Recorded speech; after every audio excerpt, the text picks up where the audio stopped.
Aliza, I want to ask you, what's the number one thing when it comes to raising good humans? I would say it's to raise adaptable, healthy, connected kids. Now, the same question, but what's most important for parents in the age of AI? Like, are we at the point where we need to update parenting manuals?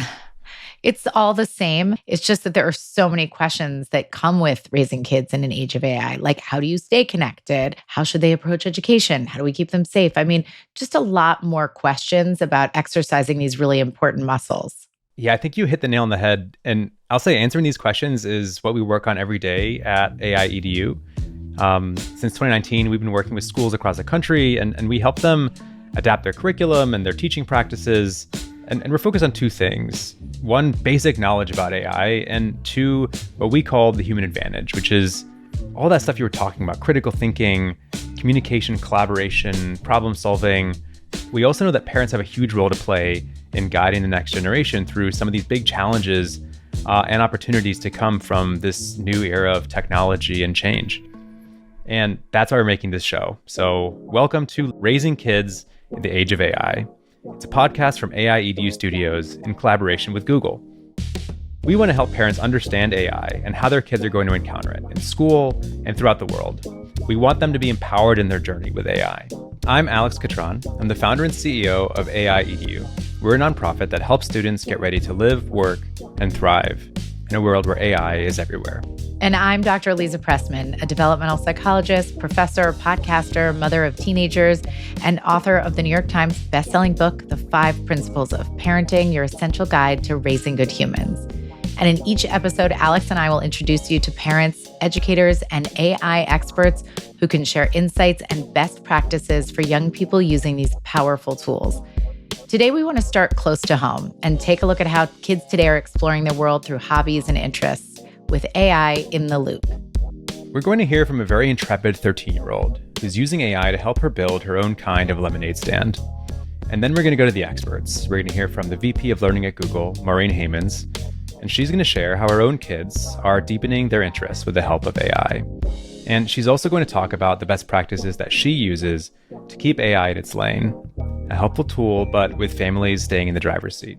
And I'm curious, what does it look like to bring AI into something as fun and freewheeling as a kid practicing a hobby or developing an interest? When does it help? And when does it get in the way? Because this is such precious and important work. And the AI part is new to me. And I really want to make sure we get this right. Yeah, I wonder a lot about that too. I actually went to art summer camp when I was 10. I remember that moment, this being able to show my work to my parents. And it was special not just because of what I had painted. It actually wasn't a very good painting, but it represented all of this hard work. It was this embodiment of the productive struggle and my own learning process. So, this worry that productive struggle and sort of this core component of creativity could be skipped over is, I think, a legitimate one. And it's something that we're going to delve into. Yeah. And the reality is we don't know. So we're kind of moving right alongside all of this technology. We know that these productive struggles are hugely important for raising creative, adaptive, functioning kids. And so paying close attention to how we can harness that creativity and maintain the aspect of it that's kind of like hard. It's the hard stuff, while also enjoying the benefits of this technology is going to be really important. Right. And it's not just the productive struggle that's so vital to preserve. It's also the other intangible stuff that is part of being human. And that includes sometimes you just have to be bored. We can't have creativity without boredom. Like how kids choose to make use of time that is unstructured, that is not accounted for, and where there's like nothing to do except use your own mind to figure out a solution. So the classic example in the summertime is the lemonade stand. Right. And, I think there's so much learning that comes from that. I mean, for me, it wasn't a lemonade stand. It was Boy Scout popcorn tins. And, because it turns out it's really hard to go door to door selling, selling anything, but certainly selling popcorn that wasn't actually that good. But I learned about how to just have conversations with strangers and how to close the deal. And so the question I had was, what does that process look like in the age of AI? Where is that productive struggle? Where are kids going to just sort of figure out some of this stuff that they aren't necessarily learning in class, but that we know is really critical to their development. And that's where we want to start today with 13-year-old Isabell, who has a business selling at craft fairs. And we're also going to talk to her mom, Tiffany. We're going to hear how Isabell uses AI to build and run her own business exactly how she wants it to be, while also learning about being an entrepreneur along the way. Hi, I'm Isabell. I'm 13 years old and I'm the founder of my own business, Shimmer Handmade. So it all started when Isabell wanted to sell handmade goods at the local arts and crafts fair. It was something fun to do with friends. And it was that, but she also wanted to make sure her products sold. So she took things to the next level. Isabell built a super professional website, and she started shipping her products across the continent. Her business, Shimmer Handmade, sells homemade bath bombs, they sell candles, lip balms, and building all of that has been its own learning process, not just about business, but about artificial intelligence. I personally think I've learned more by just doing, because that's how I learn specifically. I learn more by doing than from instructions, I've used AI for a lot of things. I used it obviously for my website. So the first website wasn't good, and it wasn't really designed well. I didn't like it either that much. I was very proud of myself, but I didn't love it. Isabell definitely wants to kind of get into the thick of it and start doing the trial and error, the testing. Some of that is kids haven't learned oh, don't try that, or here's the one way to do it. They don't have that in place yet. So they're just anything is possible. And I think that that's one thing that's really interesting about AI.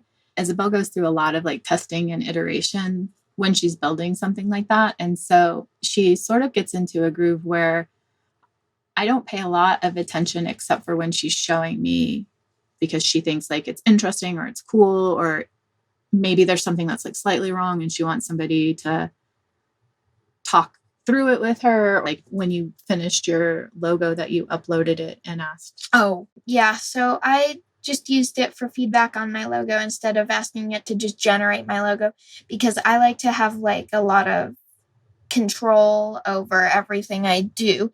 So I'll only use AI when I can change something. I think using AI tools to build anything, you kind of just have to do a lot of trial and testing and stuff, because it can't get it right on its first try. It's you have to describe in detail what you're wanting to make. We like to focus on the fact that if you don't know how to do something, you won't know if it's being done incorrectly when you're using AI. So it's really important to not just have AI do something for you. It's really meant to almost enhance your work or make it faster or make it better in some way, but it's not meant to do the work for you. Part of the reason that I use AI is because I thought of my great grandmother when I was little, and she didn't know how to use a VCR. And, I was probably 8, and I was this is ludicrous. It's literally one triangle button. You press it. How do you not know how this works?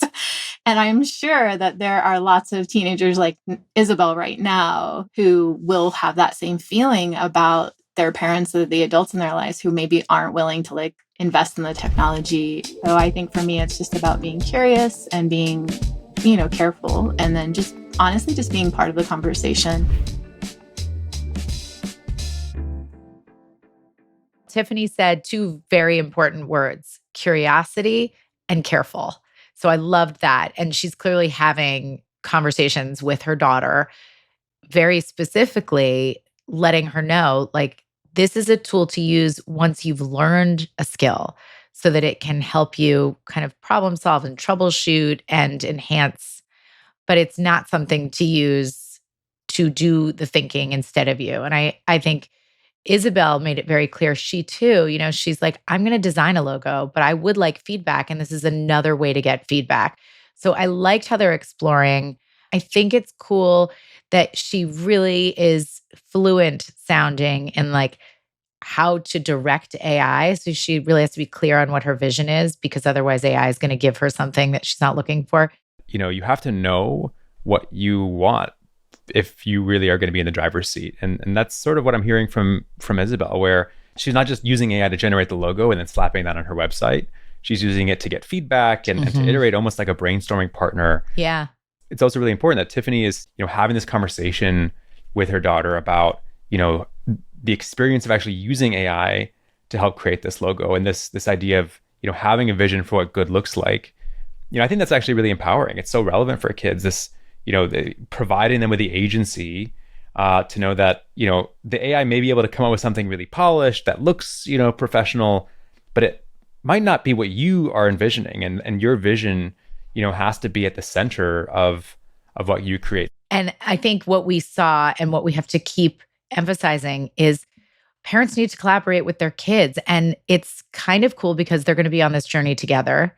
They're learning at the same time. I mean, the kids are going to learn faster, but when we're open and we're sort of collaborating and keeping the conversation going, it keeps us connected. And we know that the parent-child connection is like the biggest protective factor out there. And this is why I want to hear from people who are actually building AI and who know it and live it and do it all day long. And I want to gain from their insider knowledge so that I can make sense of all this. And that's why we're bringing you this conversation we had with Maureen Heymans. She's the VP of Learning at Google, and she oversees AI integration into tools like Search, YouTube, and Google Classroom to democratize access to quality education. Maureen is also a parent to 2 teenage sons. So we know she thinks about AI through the lens of a parent and has thoughtful conversations about it with her own kids. Let's listen. AI is really a curiosity engine, which can really help you develop your interests and hobbies and really understand the different concepts. So you can create something amazing. You can ask clarifying questions, you can brainstorm, you can even access different type of formats like diagrams to really grasp the deep meaning of a concept. And then you can even bring that to the next level by using what's called vibe coding, so that you can just write code and create application, a website just by using prompt, just by explaining what you are trying to create. One example is actually one of my sons used it to create a website. He has a little business to sell honey and eggs. And so he wanted to create a website, but doesn't know how to use HTML. Never got really interested in coding. And so I kind of put him on some of those vibe coding tools. And then a few hours later, he had that website. And my other son wanted to do something more related to climate change. He wanted to help people bike more. And he decided to create a tool that will let you take a picture of your bike that has a problem, that is broken. And then he would actually tell you what's broken about your bike, what tools you might need, and even connect you to like local shop. Okay, so I want to jump in here for a minute. Vibe coding has become a term of art in the AI community. You've probably heard of it, but you might not know exactly what it is. So I'm simplifying a bit, but basically, AI now allows you to write software code through like natural conversation. So instead of typing lines of like Python or JavaScript, you literally write something in English. So what's cool about vibe coding is you no longer need to be an expert in specific coding languages to do simple things like build websites, apps, and other stuff. And if you are a coding expert, it can help you work a lot faster and more creatively. And vibe coding, if you talk to folks in Silicon Valley, what they'll tell you is vibe coding is now becoming the primary way that software engineers write code. So it's not only making it possible for nearly anyone to build stuff that previously required months or even years of training, but it's also, expanding the repertoire of people who are at the front lines of actually building some of the more cutting edge software tools that we use every day. That was such a good explanation. Okay, back to Maureen. My kids are a big fan of board games. As a family, we always love to play board games. And so I think, if they want to bring it to the next level, I think it's a great example where you can use AI, upload some of the rule books of existing games. So like write some characters that you want to include. And then you can ask the tool to like, based on all of those things, right, help me brainstorm how I can build a new game, with those themes that would be super fun to play with, right? And again, like the benefit with AI that it can ingest a lot of content from different sources and then start brainstorming with you to kind of create something new. So I think that's a big concern people have, that AI can feel lonely, but actually I think you can really use it as an amazing collaborative tool and use it as a way to create together. One of the key elements is to have an open communication of how you are going to use AI, like encourage open discussion on how they want to use it. Does it have a positive impact? Is it going to be fair? And consider bias, because those tools are built on data that can be biased, right? And they can also hallucinate and generate data that is incorrect, right? And it can be really convincing. So I think it's important to keep that critical mind, right, of always double checking the facts and the information, check the sources, and make sure that this is actually correct, right? I think it's also important to encourage, independent thinking first, right? Not jump too quickly to AI, but start thinking and brainstorming independently. Maybe start writing your ideas first on a piece of paper before you turn to AI. It should be an extension, not a replacement. And then it's also important to keep agency on your journey, right? Like make sure you set your own goals, you express your own ideas. And then last but not least, I would say that most importantly, when you use those tools is to use it a lot, right? The more you use it, the more you learn, like anything else. And I think it's important to play with AI, see what works, understand the pitfalls, experiment with it and build intuition. I love any opportunity for words like collaboration and creating things together. And I think it's even better when it comes from our kids' own interests, because it gives us another way in to connection. And again, it's all about having conversations with your kids. There's no trick. Like, have real conversations with your kids, stay connected and check in, constantly affirming your family's values about how and when to use AI. We have talked a lot, and we will talk a lot about the importance of like cultivating curiosity among our kids. But I actually think curiosity is so important for parents as well. I think this is an opportunity. You don't have to have all the answers, but I think you need to be sort of showing up as a co-passenger in this exploration. And so sort of like authentic curiosity is going to go a long way as you sort of have this, embark on this journey together with your kids. For sure. And if we are like operating from a total fear-based place, we can't be curious. It doesn't give space in our frontal lobe to be curious. As I look back to, my own interactions with technology, whether it was video games or crazy internet forums that I was like role playing on, there was always this barrier between me and my parents. Like, they didn't really understand the games that I was playing or what I was doing online. That barrier, I think, is something that a lot of parents face. I mean, not every parent has, been able to roll up their sleeves and really figure out Minecraft or Fortnite. AI is actually giving us the opportunity to have this bridge. You don't have to literally learn how to code to be able to, sit down next to them and do the one thing. Your one role is to be encourager in chief. That's a really good point. And I think what it sounds like AI can do is, for those of us who are technologically a little bit inexperienced, just like with when you were explaining vibe coding, like you can understand things, including how these video games work, and kind of get payoff pretty quickly so that you can connect over it instead of just, again, rejecting everything. And so the key is parents just need to know a little bit about AI so that they can actually, get the gears turning and, join their kids in broadening their world. Thank you so much for listening. We have so many enlightening episodes coming up this season, including our next episode where we dig into the basics of AI and get to the heart of what AI is and how it works. We'll hear from Maya Kulicki, VP of Strategy and Operations for Google Research. When I think about the future and the largest impact AI can have, I think about the fact that the world has a tremendous number of problems that people need to solve, and now they have a really remarkable, wonderful tool to help do that. We're also going to hear from Lila Ibrahim, the COO of Google DeepMind. That's the AI research lab within Google that's been at the frontiers of some of the most cutting-edge developments in this space over the last few years. At the center of everything was this belief that we had to do this responsibly. It's because we thought this could be such transformational technology, and transformational technology requires exceptional care. So find out where AI is going to take us and future generations next on Raising Kids in the Age of AI.